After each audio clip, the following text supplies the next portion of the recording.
बर्बरीक भीम और हिडिंबा का पुत्र जन्म के समय ही 3 बाणों का वरदान प्राप्त करता है। ये बाण एक बार छोड़ने पर लक्ष्य को भेद कर वापस आ जाते हैं।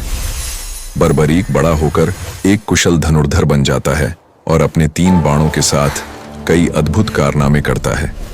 एक दिन बर्बरीक अपनी माता हिडिंबा से वचन लेता है कि वह महाभारत के युद्ध में जीतने वाले पक्ष की सहायता करेगा। हिडिंबा उसे आशीर्वाद देती है और बर्बरीक युद्ध के मैदान की ओर चल पड़ता है। रास्ते में उसका सामना भगवान कृष्ण से होता है। कृष्ण भेष बदलकर एक ब्राह्मण के रूप में बर्बरीक से मिलते हैं और उससे पूछते हैं कि वह किस पक्ष की सहायता करेगा। बर्बरीक उत्तर देता है कि वह हारे हुए पक्ष की मदद करेगा ताकि युद्ध लंबा चले और वह अपने वचन को निभा सके।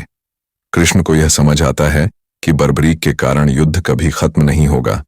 वे बर्बरीक से उसके वचन की परीक्षा लेने के लिए कहते हैं कि वह अपने 3 बाणों को छोड़कर पूरे जंगल के पत्तों को काट दे।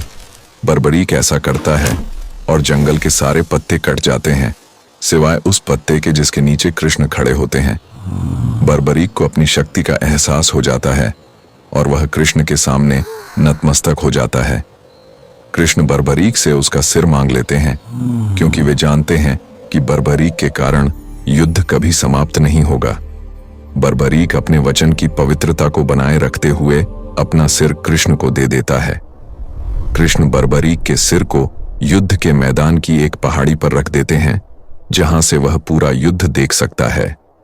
युद्ध के दौरान बर्बरीक का सिर पूरे युद्ध को देखता है और कृष्ण के निर्देशानुसार युद्ध के बाद कृष्ण बर्बरीक को वरदान देते हैं कि वह कलयुग में शीर्ष गंगा तीर्थ पर पूजा जाएगा।